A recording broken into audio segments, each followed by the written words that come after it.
What's going on YouTube? This is Eric Kelly, aka the Tech Gentleman, bringing you guys another video. I know it's been a while, but I'm back, and it's 2017, so of course I got to start out the year by doing a review.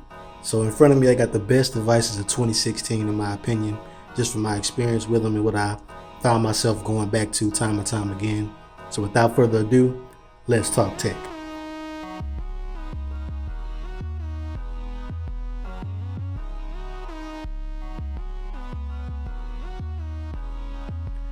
Alright YouTube, so I'm about to get into it. My top tech of 2016 in no particular order. And I gotta apologize, there are some things that I've got the actual products for, and there's some that I just got the box. I still have the products, but everything that I have are things that I either purchased or I got through some promo, but they're all for my personal use. So I don't have the Nest thermostat. I don't have the Chromecast because my wife and daughter are actually using it, and I'm actually using the V20 to film this video. So I have the boxes just for placeholders, but without further ado, I'm gonna go ahead and get started. So in no particular order, my top tech of 2016,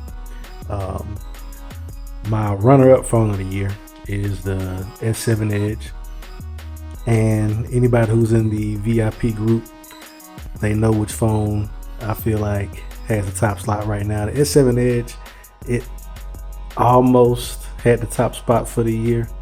I held this phone, even now I still use it, you know, alongside my phone of the year, but I feel like my phone of the year was actually the V20. But the S7 Edge was, you know, it was great, but I just love having a bigger screen. So the Note 7 is a device that probably would have ended up being my top phone of the year, but we know that that was debacle of fiasco. So S7 Edge, great runner-up phone of the year. And for me, my actual phone of the year was the V20. So that's the phone that I've actually moved over to using pretty much full time. I've got my Android Wear smartwatch paired to it. If you got an Android Wear watch, you know you can only pair it to one device, and that's pretty much going to be your main device. So I just paired it to my V20 a couple of days ago, and I'm pretty much you know, I'm not gonna say I'm smitten with it, but it's my favorite device. I like the size, the screen size is great. I like the way it feels. It looks unique, which is something that's kind of hard to come by these days. Not that many people have it, so it's sort of exclusive, and then it's got enough power and versatility to handle pretty much anything you want to throw at it. Plus I listen to a lot of music. Of course, it's the best phone for audio, period, on the market right now. Best mics, the best DAC, best amp, best headphone experience. So that's why the V20, mainly for me personally, is my top dog phone of the year. So moving on, my smart home device of the year has to be the Google Home. I know some people have been using the Amazon Alexa, but for me, my wife, just our lifestyle, the Google Home was a better product, simply because we're, you know, fully invested into the Google ecosystem. So we use Gmail, Google Calendar, you know, pretty much all their services. We use Keep. We have Chromecast here in the house that we use. We watch a lot of Netflix and YouTube, and this device allows us to take advantage of pretty much all those services, and will pretty much grow to be more integral, a more integral part of those services in the future. So the Google Home is my smart, I guess, home assistant of the year for 2016, I guess I'll say. But there's not much explaining to do on that, since you can't really use it when it's not plugged up.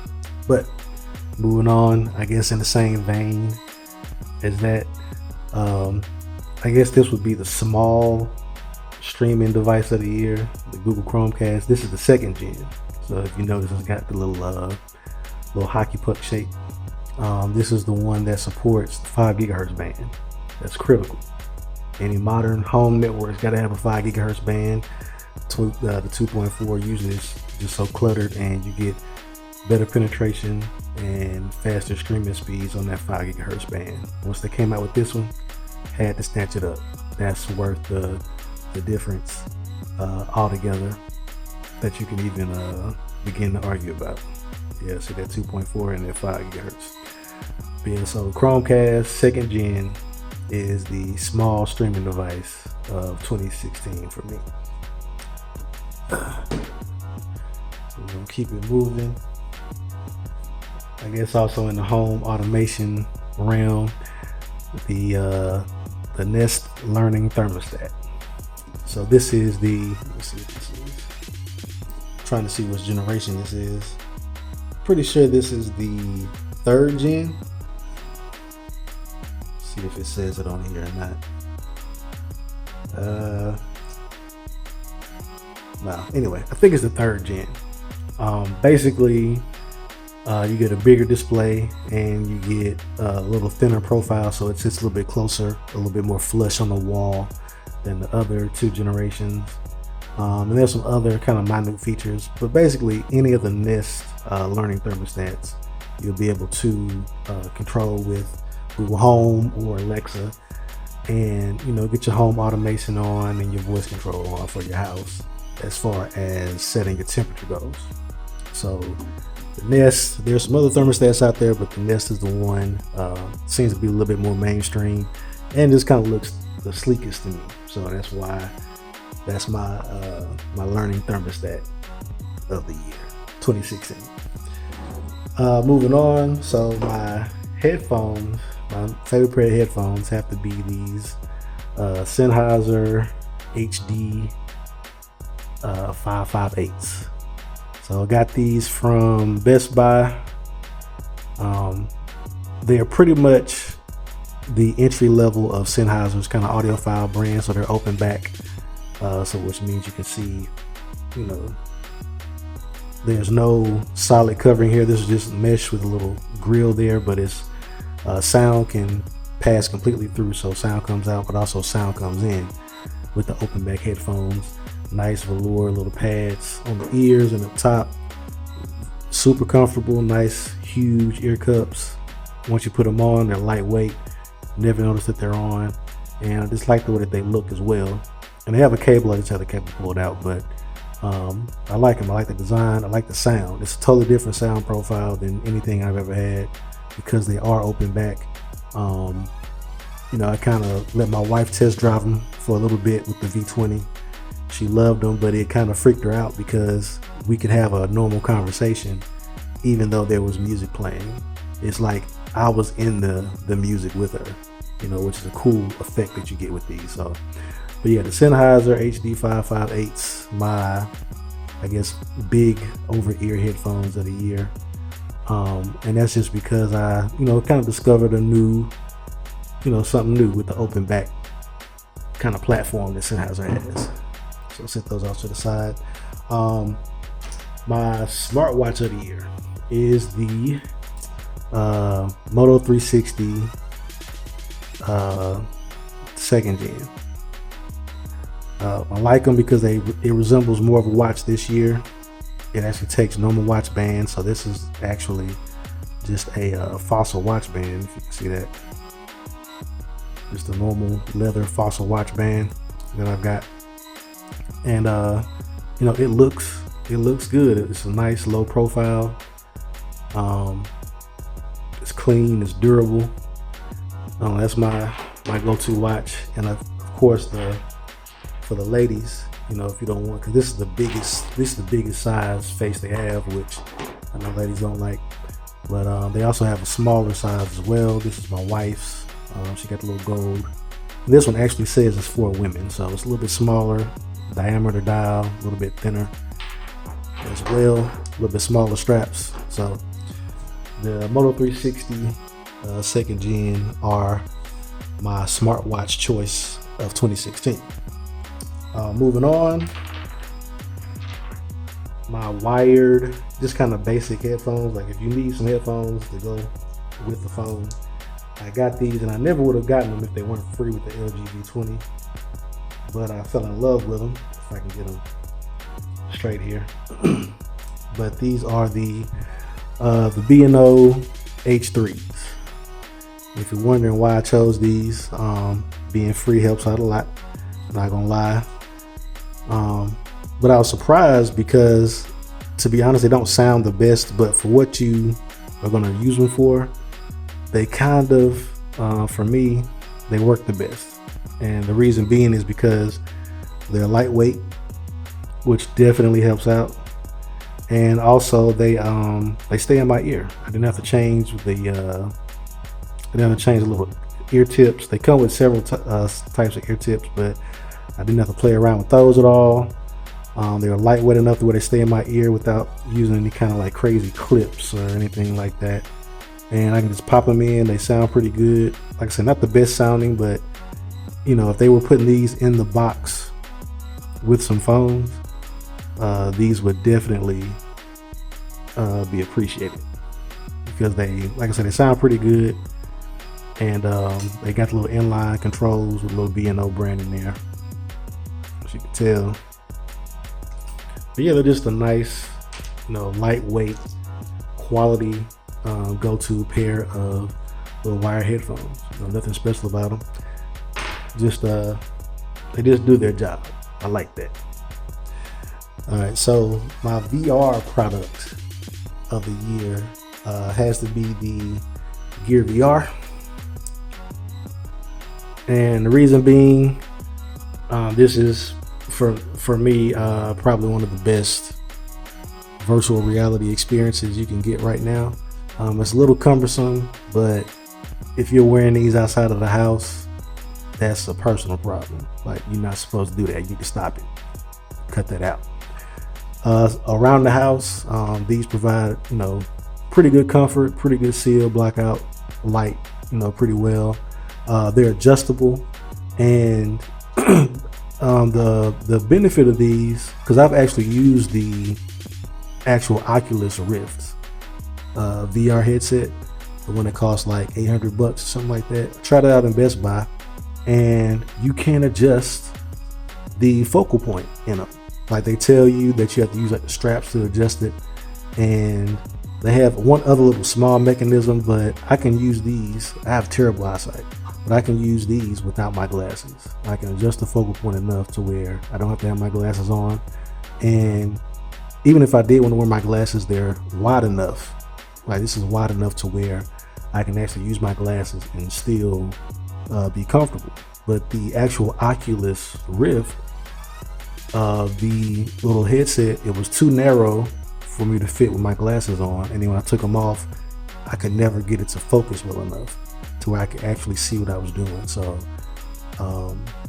that's a major fail there. There should be a lot more variation with the focal point on that, especially for that product to be at the price point that it's at and not address, you know, those simple issues. But yeah, this is something, I don't use it very often, but when I'm kind of in the mood, or when I have some free time and I want to experience a little VR, maybe some V-Time for my VIPs, that's a nice app to try out with this. And you know, there's plenty of apps that go along with it. You got the major app supporters that have apps for it. So you got Netflix, you got Hulu, you have a web browser, you have Facebook video, and you know, just a lot of content, because they are partnering with Oculus on this headset. Versus the Daydream, which, you know, you have Google pushing pretty heavily. I don't know, I just don't see that. It could compete, but at this point I still think the Gear VR is the top dog for personal, cheap, accessible VR. So I'll put that to the side. Now, I did say I had a couple things that I just had the boxes for, and the last thing that I just have the box for is my sort of, I guess, big, not set-top box, but big streaming box, which is the Shield TV, NVIDIA Shield TV. This, as of right now, I think is still one of the best options for you know, going cordless, trying to cut the cord, trying to get rid of cable. This right here gives you the flexibility to do that. You have your Chromecast built into this as well, so you can use it as a cast target for your mobile devices that that can cast things to like a Chromecast or something like that. but also it has its own interface. So if you ever seen an Android TV interface, you can actually use a remote, and through the CEC feature on modern TVs, you can actually use your regular TV remote to control it. So it has its own interface. You can install apps, you can sideload apps, you have access to Google Play. It has an NVIDIA graphics card in it, which allows you to play games at 1080p, 60 FPS. And they have like real games, not just mobile games. So between the Shield Hub, I think it's called, and the NVIDIA Grid, between those two gaming services, you can play actual PC grade games. So you're playing AAA titles like Batman, The Witcher 3, and stuff like that. So it's got a lot of flexibility as far as gameplay goes, but the icing on the cake for this is when you install Kodi. So I just took the time to install Kodi and actually get it set up probably the best way you can, with a couple of add-ons for watching movies and TV shows and stuff like that. And I definitely plan on taking advantage of this guy and just trying to get the the most out of it. But like I say, still the most powerful TV streaming box, I guess you call it. You got your 4K, you got your HDR, and support for both HDR standards in this. It's sleek, small, quiet. You got expandability through micro SD and a couple of USB 3.0 ports. It supports like the latest audio formats. You can, like I say, it supports 4K at 60 FPS as well. So pretty much the highest quality 4K you can pretty much use right now. It's going to allow you to take the most advantage of your 4K TV. If you got one for Christmas or you caught one for a Black Friday deal, this is going to allow you to maximize that. And I think that wraps up my list for the best of 2016 as far as tech goes. But yeah, guys, it was a crazy year.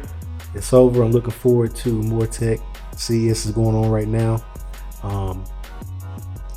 As things come up, I'll definitely be making more videos, keep you guys up to date on what's going on, what to look forward to, and I appreciate the support, guys. 2016 was a crazy year. Almost at 1,500 subscribers now, which is amazing. I really appreciate the love, the support, comments, man. Y'all got questions, hit me up. Try to make sure I answer everybody. You got feedback, let me know, and I'll make sure to get back to you. But until next time, guys, peace.